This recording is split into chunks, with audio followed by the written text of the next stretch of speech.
We saw God's oath fulfilled in chapter 14, the Assyrian machine broken, the Philistine serpent crushed, Zion founded on divine bedrock.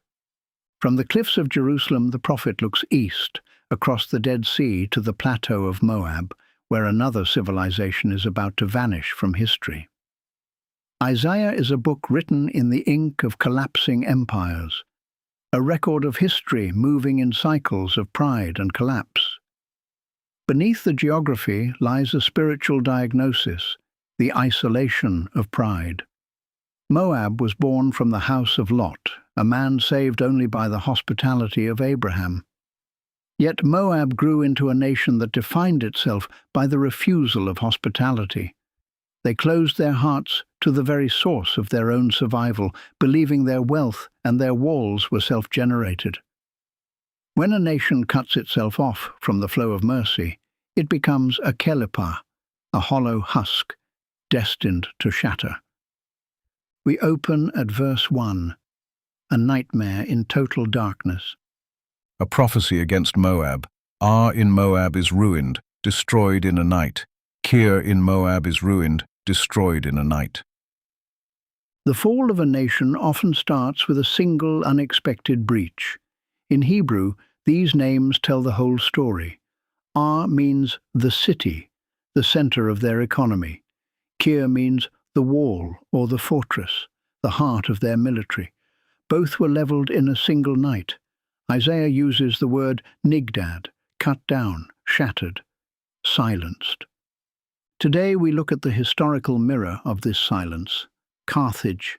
Carthage was the Rome of the merchant world, a Phoenician superpower that controlled Mediterranean trade for 5 centuries. Like Moab, they were a merchant civilization whose wealth dominated an entire region. In 146 BCE, after a 3-year siege, the Roman legions finally forced their way into the city under cover of darkness. The merchant princes of Carthage had ruled the seas for centuries, but in a single night the walls were breached and their world collapsed in flames. It is a recurring pattern of history. The night an empire falls, the silence is absolute. Then, in verse 2, the survivors turn to their gods. The people go up to the temple and to the high places to weep.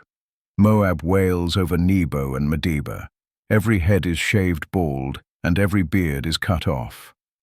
As the city falls, the people flee to their temples, but they find only silence. Isaiah describes a courtier, a shaved head, and a cut beard. Mystically, the beard represents the channels of divine mercy. By cutting the beard, the prophecy signals that Moab had reached a point where mercy could no longer flow. Because they refused to show hospitality to Israel in the desert, the conduits of kindness were severed. When the Romans sold the survivors of Carthage into slavery, they were stripped of their Punic titles and status, a public baldness that signaled the end of an ego that thought it was self-sufficient. The grief moves into the architecture of the city. In verse 3, In the streets they wear sackcloth. On the roofs and in the public squares everyone wails, falling down in tears.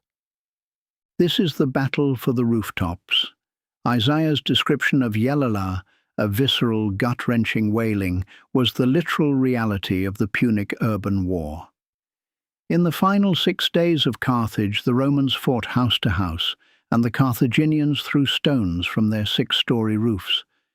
When the ego is isolated, even your home becomes a battlefield. The sackcloth of Moab is the soot and rags of the Carthaginian merchant, stripped of his purple robes in the ruin of his own square. A cry goes out from the borders, in verse 4. Heshbon and Elealeh cry out. Their voices are heard as far as Jahaz. Therefore the armed soldiers of Moab cry out, and their hearts fail them. When the capital falls, the satellite cities realize they are next. But the most haunting detail is the armed soldiers wailing. In the final days of the Punic War, the last defenders of the city did not die in a war cry. They died in a lament.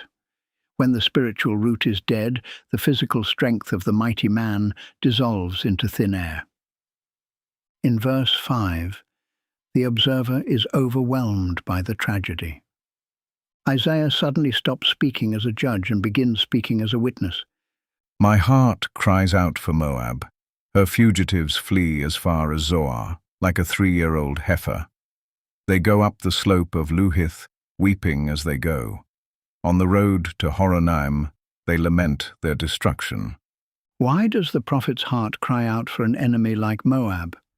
This is the theological heart of the chapter. Moab is not just another enemy nation, it is the nation of Ruth, the grandmother of King David.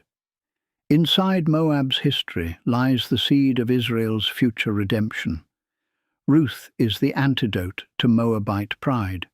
Where Moab was defined by the refusal of hospitality, Ruth defined herself by loyalty and humility.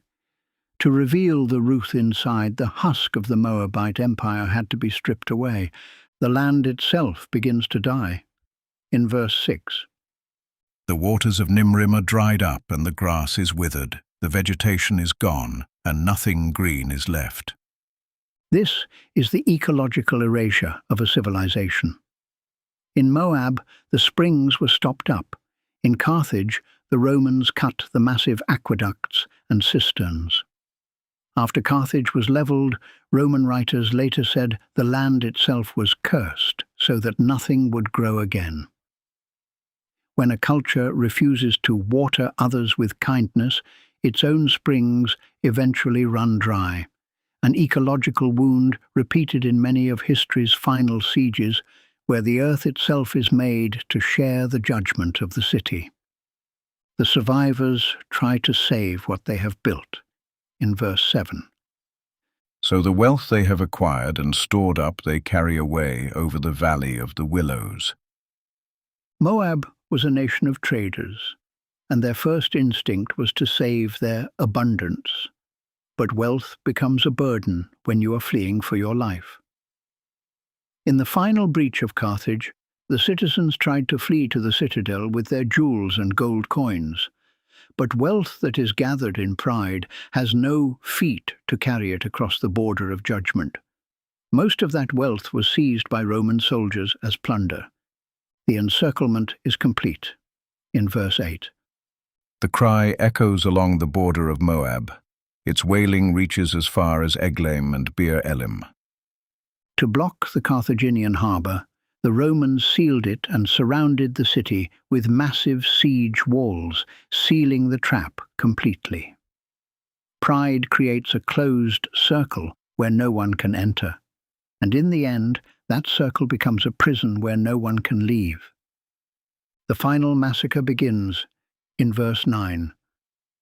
The waters of Dimon are full of blood, but I will bring even more on Dimon, a lion upon those of Moab who escape, and upon the remnant of the land.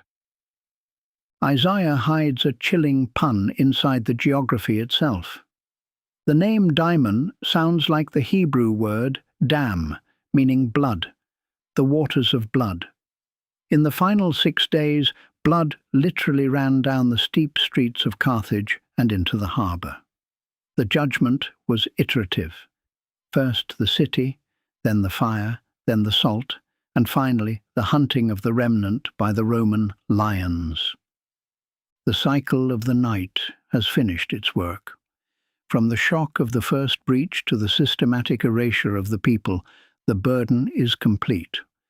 Moab's pride, the refusal to show the hospitality that once saved their own ancestor, led to a total isolation from the source of life. Yet even in this collapse, Isaiah will soon open a door, an unexpected invitation to refuge under the throne of David. Civilizations rise. Civilizations boast. Civilizations believe their walls will stand forever. And then, in a single night, history closes the book. The heart was closed, and the gates were breached. The mercy was severed, and the strength dissolved. The springs were dried, and the wealth was stolen.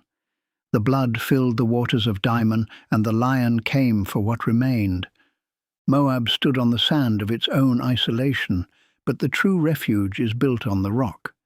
The word of our God stands forever.